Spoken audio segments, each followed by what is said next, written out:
বাইকের পিছনের চাকা জ্যাম। আসলে পিছনের চাকা জ্যামের জন্য আমরা কি করতেছি, একটু আমাদের সাথে সময় দিবেন। এই সার্ভিসটা আপনাদের জন্য অত্যন্ত গুরুত্বপূর্ণ হতে পারে। যেমন অবশ্যই সময় দিবেন যদি আপনার সময় থাকে। আমি যে বুট রাবার গুলা খুলতেছি, দেখেন বুট রাবার গুলা কিন্তু আমি নতুন বুট রাবার বাইকে ইনস্টল করব বা কেলিভারের সাথে ক্যাট করব।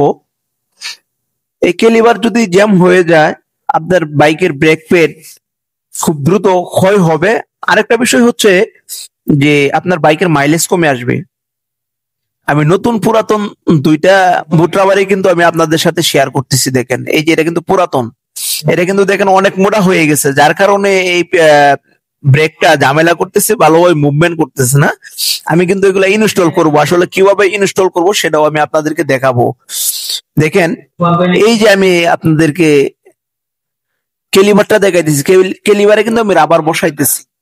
কেলিভারে রাবার বসানোর পরে পিস্টন বসাবো। আসলে কেলিভারের রাবার যদি জ্যাম হয়ে যায় অথবা অনেক পুরাতন হয়ে যায়, হ্যাঁ, তখন কিন্তু আপনার যে প্রবলেমটা ফেস করবেন, দেখবেন পিছনের চাকার ব্রেক প্যাড জ্যাম হয়ে থাকবে।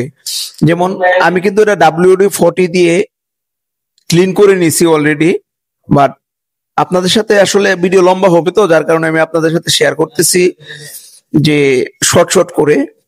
আর এই কেলিভার রাবার বসানোর পরে অবশ্যই ভিতরে একটু হালকা অয়েল দিয়ে নিবেন, যেন সিলগুলা ফ্রি থাকে, একটু ইজি হয়। যেমন আমি দিচ্ছি। আপনি যে কোনো মডেলের বাইক ইউজ করেন না কেন, যদি হাইড্রোলিক থাকে আপনার বাইকে, তখন কিন্তু এই কাজটা অত্যন্ত গুরুত্বপূর্ণ করাইতেই হবে। এই যে দেখেন আমি কিন্তু বসায় নিছি, যেন যে পিস্টনটা বসাইতে খুব সুবিধা হয়, ইজিলি বসাইতে পারি।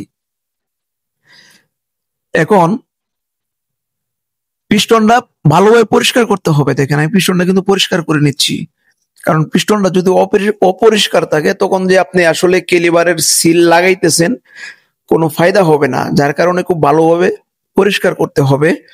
যেমন আমি কিন্তু ভালোভাবে পরিষ্কার করে দুইটাই, কেলিভারের সিলের ভিতরে যেহেতু অয়েল দিয়ে নিছি, পিস্টনটা দেখবেন খুব সহজেই ভিতরে প্রবেশ প্রবেশ করাইতে পারতেছি আমি খুব সহজেই। দেখেন এই যে ভিতরে ঢুকে গেছে।